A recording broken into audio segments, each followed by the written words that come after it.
Here's my thing.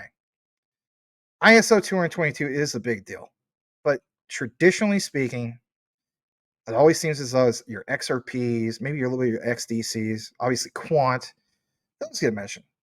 And some people mention like, well, Hedera is part of that mix. Here's why Hedera is part of that mix. Let's get into some of the research.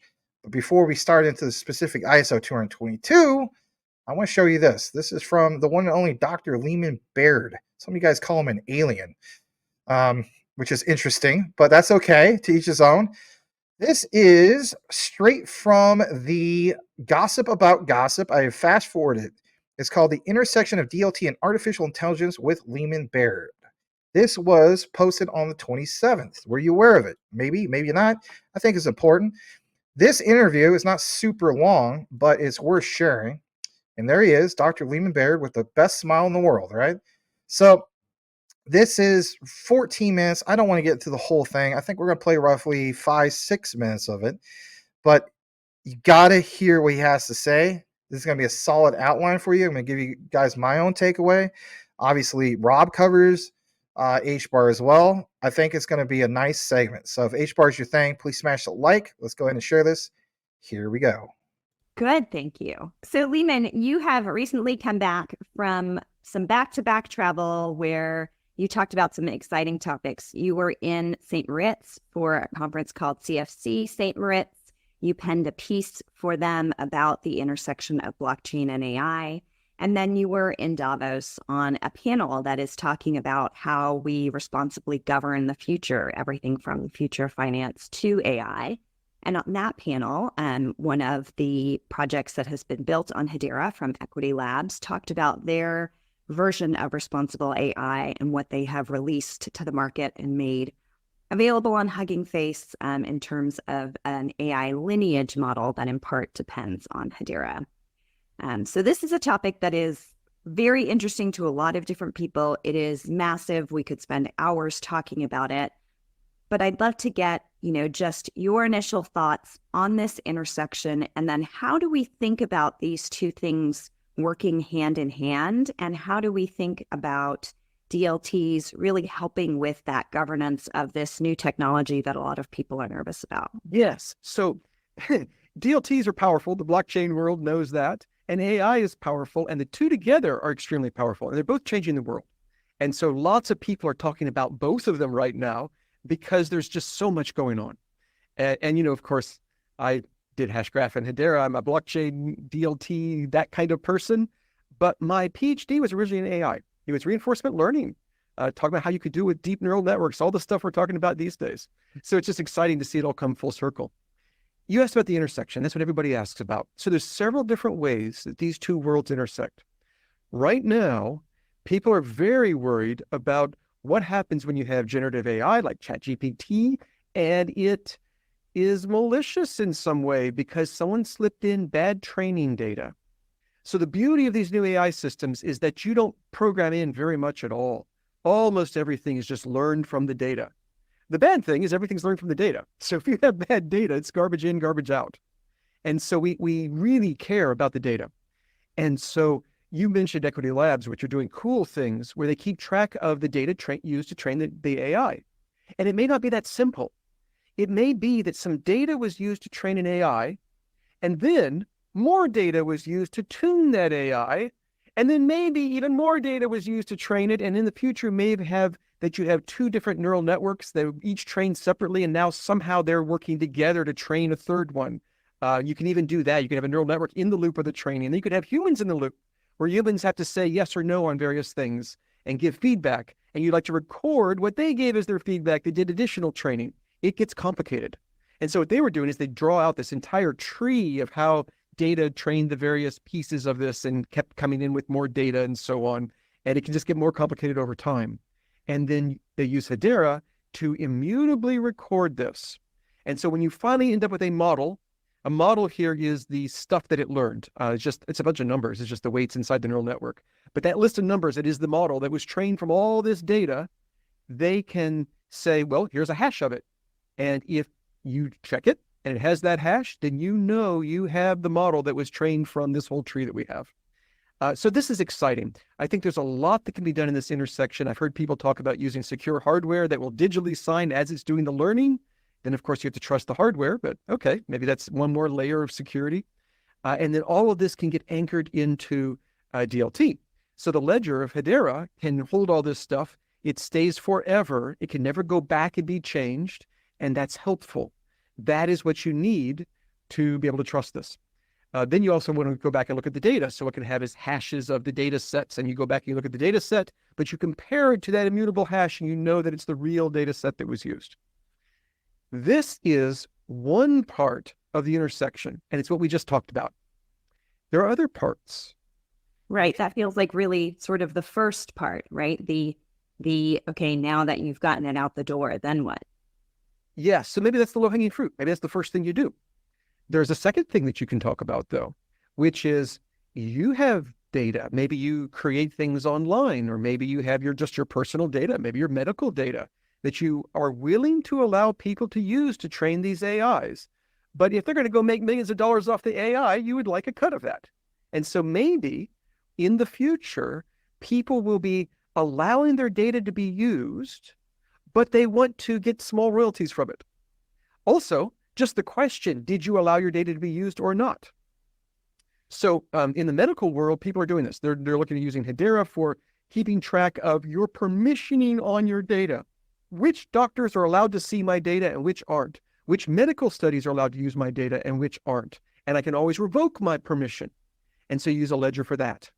And of course, just digitally signing something that says you have my permission isn't good, because then you couldn't revoke it. It's really why you need a ledger. You need a DLT or a blockchain. You need something that's going to hold that forever, and that you have this single source of truth. I can always go back and see if you have revoked your permission or not.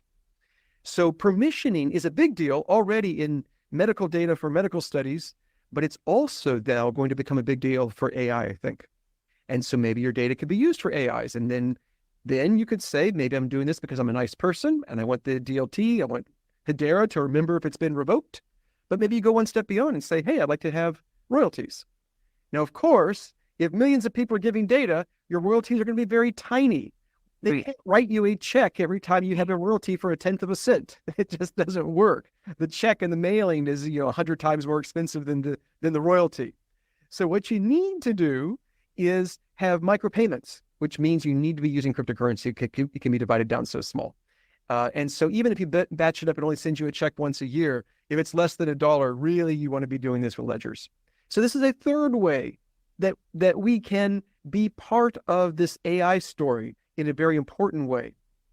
And Leemon, this makes me also think of a few things. The other day I saw that someone said their voice had been spoofed online to trick their parents into, potentially wiring money to someone. We've also just seen Hollywood go through a whole, contract negotiation and strike over the use of AI generated content that comes from, actors' voices. Maybe my voice is not very valuable, but maybe Morgan Freeman's voice is very valuable. And, he would like to have control over who gets to use that and how.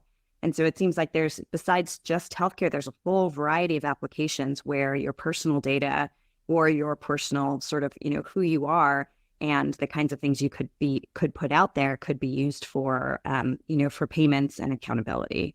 Absolutely. So all sorts of things of your personal name and face and other things you can be licensing out and then revoking the license if you don't get enough money or whatever. Those are things we can do. And I think AI just accelerates us, because now we have to worry about it. There's maybe more of a market now for all the little things about you because they can train an AI. And so this becomes a big deal of tracing all this and maybe even doing the payments through the AI. Those are three ways that blockchain can help AI. DLTs can make AI better. You can go the other direction too. Can AI help us? And the big thing that I really care about the most is checking code to see if it is correct.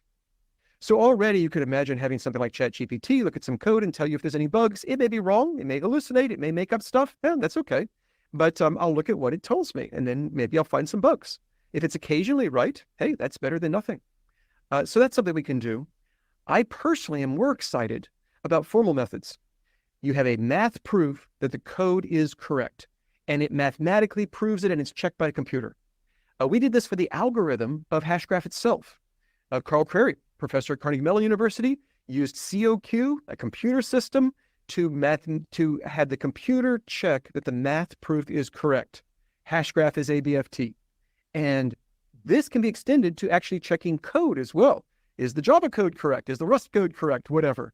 Is the smart contract code correct? If a smart contract is written, how many millions of dollars have been lost because people put in bugs when they wrote their smart contracts? That's really not funny.